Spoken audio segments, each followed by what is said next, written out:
but the really more important thing I would say is, if you remember October, Access Hollywood tape comes out, right? Yep. At that point, Trump's candidacy was not looking good. It was teetering. All the, like, a lot of mainstream Republicans were backing away. The donor class is like nowhere to be found.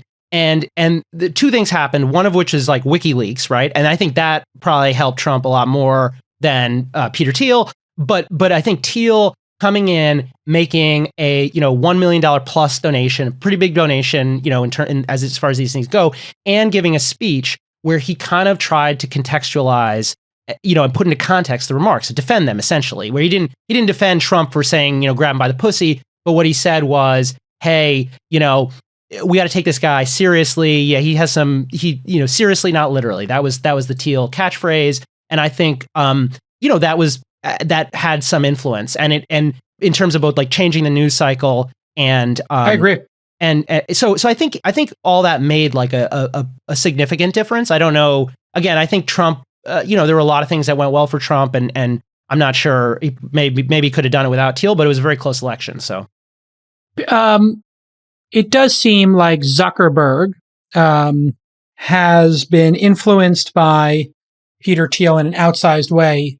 Peter obviously liquidated his Facebook shares. He doesn't think Facebook is the most important company in the world. He's been pretty clear about that. Yet, he still seems to have his ear, and he seems to have walked him into the White House and created a pretty a chummy relationship. And it does seem like Zuckerberg's taking a page this very week, maybe even yesterday when we're taping this, from Trump's playbook, which is never apologize, go on the offensive, attack the messenger, which is what they're doing with the Facebook whistleblower today. So what do you think the impact Thiel had on Zuckerberg is? Obviously, Thiel had a big impact on Sean Parker, a friend of mine, who obviously had a big impact on Zuck. Do you think Zuck is actually a Republican? Do you think he actually voted for Trump? Do you think he's more aligned with Trump than, say, Hillary?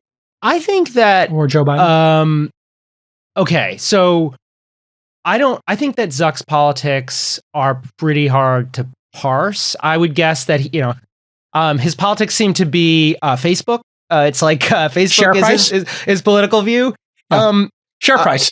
But I do think... But I do think that Peter has had a really important influence on him. I mean, I think the business influence is very clear, right? Like you can see the ways, and Zuckerberg has talked about this, the ways in which kind of Thiel's view of building startups had an impact on Facebook. And I think you see in the kind of Facebook, like move fast, break things, like that spirit, I think comes to some extent from the PayPal mafia. And I think you're probably going to think this is a little crazy, but I think it's not. Like, I think you can draw a line by some of these provocateurs that Peter has been around to Zuckerberg. I mean, Zuckerberg is in his own way not all that different from like, Keith Rabois or something. Like he's like sticking it in the eye of Harvard. Remember, he was fighting with Harvard over this, whatever the precursor, hot or not, basically. Yeah, the Facebook precursor, and like he's totally like another one of these kind of like bad boys, right? Like, and I think I'm CEO, bitch, is a card. 100%. Yeah. So I think there's that. And I think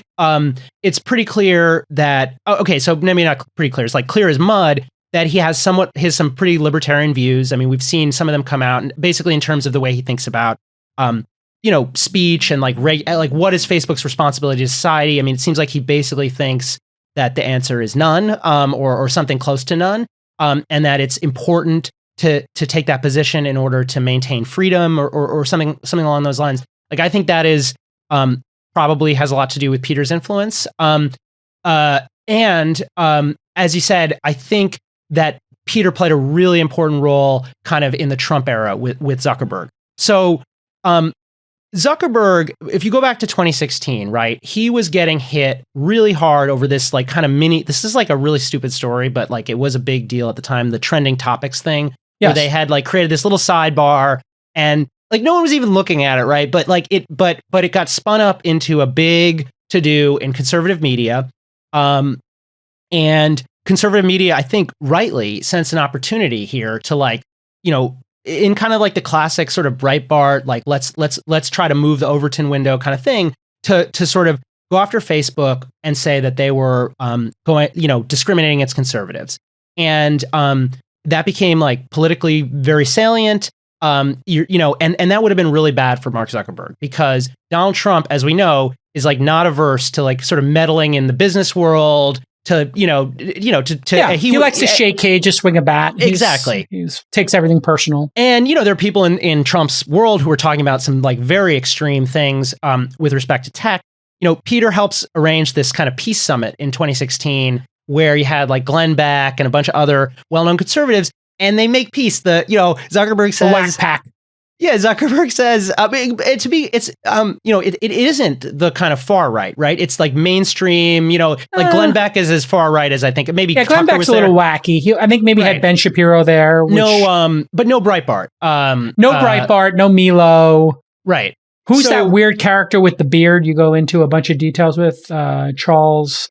No, Charles Johnson. I thought that was a very interesting part of this. We'll get to that in a second. But anyway, they do that summit. They kind of make peace, and then they start showing up on the trending list. And now they were on the trending list too much. And so there's this kind of there's this kind of peace accord where Zuckerberg kind of says, hey, I'm for free speech. And you have like Glenn Beck does a post saying, Facebook's okay, man. This is, remember, Glenn Beck was like really going for like reconciliation at that during that time, or relevance.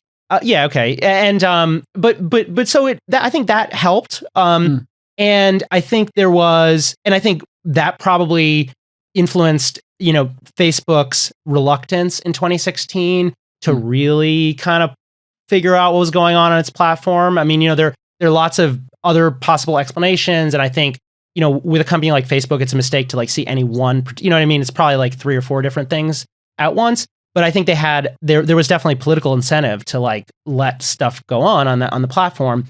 And then I think, going into 2020, like I don't know who Zuck voted for, but I think he was way more afraid of the Democrats than he was afraid of Trump, because Trump had been very good to Facebook for the most part, right? Facebook had been growing.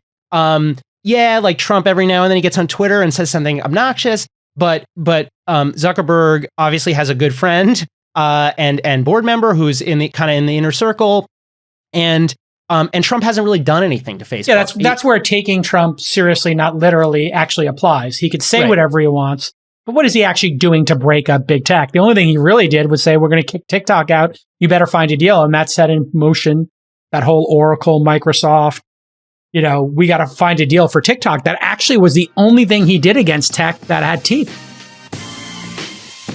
For so many leaders, there's a moment in your personal and professional life where you realize you're in your own way. Yes, you're the blocker. You need help, and that's exactly where Belay comes in. But delegating your bookkeeping to someone can be intimidating and scary. Imagine, though, how your business would transform if you didn't have to worry about producing reports and balance sheets, if you had more time, energy, and focus to work on things that only you can do, like your product or hiring. You could achieve bigger goals because you have the freedom to focus on what matters. Belay, the incredible organization revolutionizing productivity with their virtual assistant service for growing organizations, can help you.